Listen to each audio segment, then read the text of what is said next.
Hello friends, कैसे आप सभी? होप सो बहुत अच्छे होंगे। मैं भी बहुत अच्छी हूँ। आज हम बात करेंगे जो रूल 10 ऑफ कस्टम एक्ट होता है, उसमें कुछ एडजस्टमेंट करने पड़ते हैं, तो उसके बारे में बात करेंगे। Adjustment for cost and services for valuation of imported goods ध्यान रहे, cost and service. Rule 10. As per Rule 10(1), while determining the transaction value, there shall be added to the price actually paid or payable for imported goods. सबसे पहले पांच item के बारे में बात करेंगे। ए में भी 3 आइटम है। सबसे पहले ए का 1, commission and brokerage except buying commission.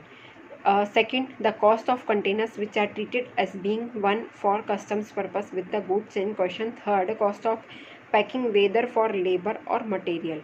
Cost of packing whether for labor or material. A में 3 आइटम हो गए।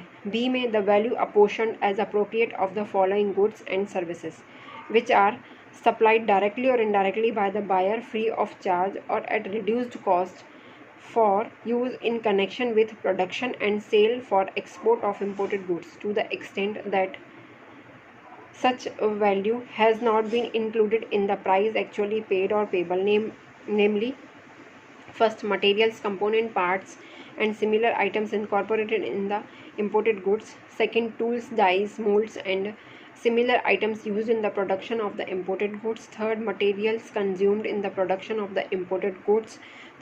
Fourth, engineering development, artwork, design work and plans and sketches undertaken elsewhere than in India and necessary for the production of the imported goods. यानी अगर India से बाहर होते हैं तो ही हमें ये ऐड करने हैं, अगर इंडिया में होते हैं तो ऐड नहीं करने हैं।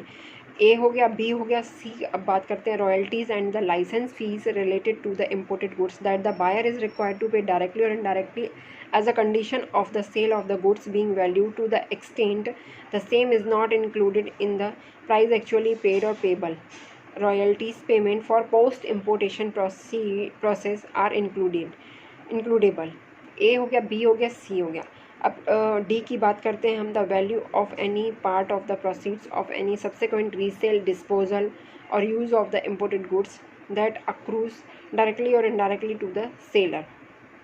The value of any part of the proceed of any subsequent resale, disposal or use of the imported goods that accrues directly or indirectly to the seller.